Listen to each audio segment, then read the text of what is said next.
We also have Mr. Madhavan Nair, the former ISRO chairman, joining us. Mr. Nair, Dr. Nair, thank you so much for speaking to us.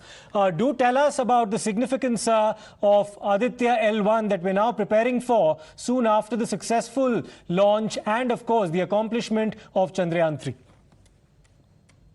Well, it's a logical step to look at the sun after we have reached the moon. This planning was there for a long time, and it's good that they are ready for takeoff from the Shrikota Souk on the 2nd of September. We are going to travel a lot of distance to, of course, we cannot go near the sun. The entire spacecraft will be burned off.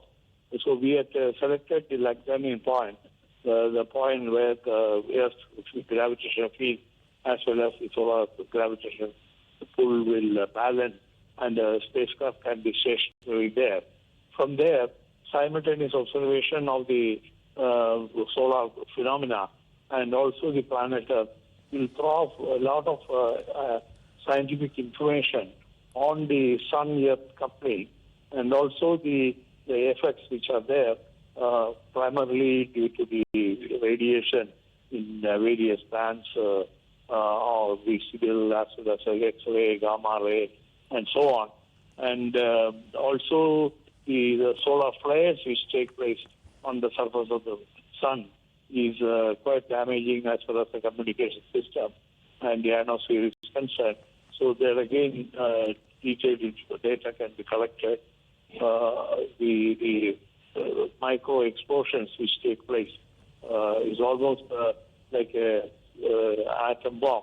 That type of explosions taking place on the surface of the sun once in a while, and capturing these and then trying to see how it influences the planet Earth. Life here on the planet Earth is very, very important. So that way, it's a very, very scientifically very challenging one, and also traveling to this distance and having communication with the spacecraft, maintaining it, and all these are big challenges. And ISRO is again leaping into an era of new adventure of exploring the sun. Dr. Nair, do also tell us about the genesis of Aditya L-1, something that can be traced to your time as the ISRO chairman, because the idea, of course, was discussed in 2008. So do tell us about the kind of discussions that shaped this mission and which will now achieve fruition 15 years later, sir. Well, at the time itself, as a part of the planetary exploration study about the solar system, we have initiated this Aditya mission. At the time, the concept was to have a spacecraft around the Earth, like what we have the ISRO spacecraft or the AstroSat, which is there, and then have turn our cameras to the sun as well as the Earth. But this was very, because at that time the capability of the launch vehicles were limited. So we contained to that kind of system. But then we have got limitation. We cannot have a continuous observation of the various phenomena if we are in a lower orbit. So later studies and when the availability of the GSLV Mark III type of vehicle, so it became evident that we can attempt to go to a stable point between the sun and the Earth, and the mission modifications have been modified. But the concept, the type of measurements, and the type of instruments which we conceived way back are still active, and that's one which is going to be used in this spacecraft as well.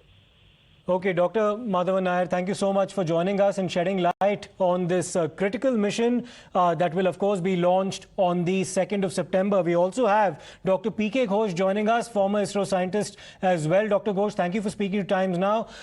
Do tell us and our viewers, sir, about some of the possible challenges of this mission. Why is this a difficult mission to embark upon, first and foremost, and what would it say about ISRO's capabilities should it succeed?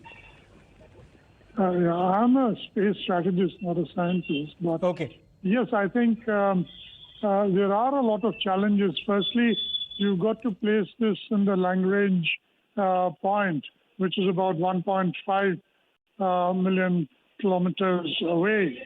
And secondly, the fact that, the mere fact that it is going to be continuously, there are 4 payloads which will be continuously looking at the sun. Right. And anything, obviously there are problems.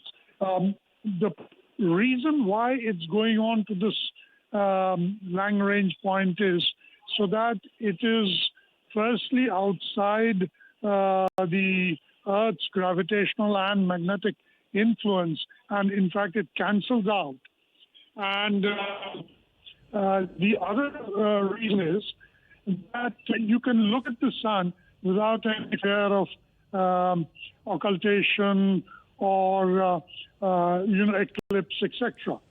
So there will be 4 payloads which will be continuously monitoring the sun, and 3 of the payloads will be doing in situ experiments. Correct. They'll be looking at the rationale as to why do we get these coronal flares, what we call the sun flares in common language, the magnetic flares which affect us on Earth.